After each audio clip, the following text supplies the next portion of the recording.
வெங்கட்ரமணன், இந்த ஏர் இந்தியா விமான விபத்துக்கு பல்வேறு காரணங்கள் இதற்கு முன்னாடி சொல்லப்பட்டிருந்துச்சு. ஆனா இந்த விபத்துக்கு பறவைகளுடைய குறுக்கீடோ காலநிலை சிக்கல்களோ ஏற்பட்டதற்கான ஆதாரம் இல்ல.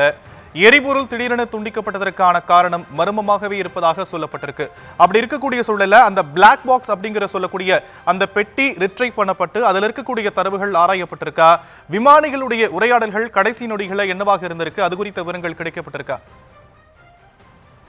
நிச்சயமாக விபத்து நடைபெற்ற பொழுது இந்த விபத்து குறித்து பல்வேறு யூகங்களின் அடிப்படையில பல்வேறு தகவல்கள் என்பது கொடுக்கப்பட்டது. அதன் பிறகாக அந்த விமானத்துடைய கருப்பு பெட்டி என்பது கண்டறியப்பட்டு அதற்கு அமெரிக்கா, ரஷ்யா உள்ளிட்ட உலக நாடுகள் உதவியோடு அந்த கருப்பு பெட்டியில் இருக்கக்கூடிய தரவுகள் ஆய்வு செய்வதற்கான பணிகள் தொடர்ந்து நடைபெற்றுக் கொண்டிருக்கக்கூடிய நிலையில தான் இந்த விமான விபத்து தொடர்பாக விசாரணை நடத்தப்பட்ட விமான விபத்துகள் விசாரணை ஆணையம் என்பது ஒரு விசாரணை என்பது நடத்தப்பட்டது. அதனுடைய முதற்கட்ட அறிக்கையை மத்திய இருக்கிறது.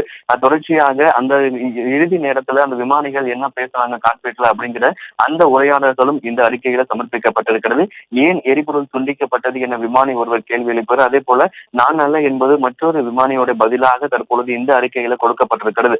தொடர்ச்சியாக அதாவது அந்த விமானம் புறப்பட்ட சில அதாவது 0.1 வினாடியிலேயே அந்த முதல் இன்ஜின் மற்றும் இரண்டாவது இன்ஜினுக்கு செல்லக்கூடிய எரிபொருள் துண்டிக்கப்பட்டதுதான் இந்த விபத்துக்கான காரணம் என தற்பொழுது இந்த அறிக்கையில் கூறப்பட்டிருக்கிறது. பல்வேறு தொழில்நுட்ப கோளாறு அல்லது விமானியுடைய அலட்சியமானது பறவை எதுவும் மோதிட உள்ளிட்ட யூகங்களின் அடிப்படையில் பல்வேறு கேள்விகள் எழுப்பப்பட்ட நிலையில தற்பொழுது இந்த விசாரணை அடிப்படையில விமான விபத்து புலனாய்வு பணியகம் இந்த அறிக்கையை வெளியிட்டிருக்கிறது. மிக முக்கியத்துவம் வாய்ந்த அறிக்கை பார்க்கப்படுகிறது. பல்வேறு கேள்விகளுக்கு அதாவது இப்ப எங்கே தவறு நடந்திருக்கிறது, இப்ப தொழில்நுட்ப கோளாறு காரணம் எதனால அந்த இன்ஜின்களுக்கான செல்லக்கூடிய எரிபொருள் ஏன் துண்டிக்கப்பட்டது, அடுத்த கட்டமாக அதை நோக்கிய விசாரணையை இந்த புலனாய்வு பணியகம் விமான விபத்து புலனாய்வு பணியகம் அடுத்த கட்டமாக ஏன் எரிபொருள் துண்டிக்கப்பட்டிருக்கிறது அப்படிங்கிறத அளவச்சு முன்னெடுத்து அடுத்த கட்டமாக இந்த விசாரணையை அடுத்த கட்டத்துக்கு கொண்டு செல்வார்கள்.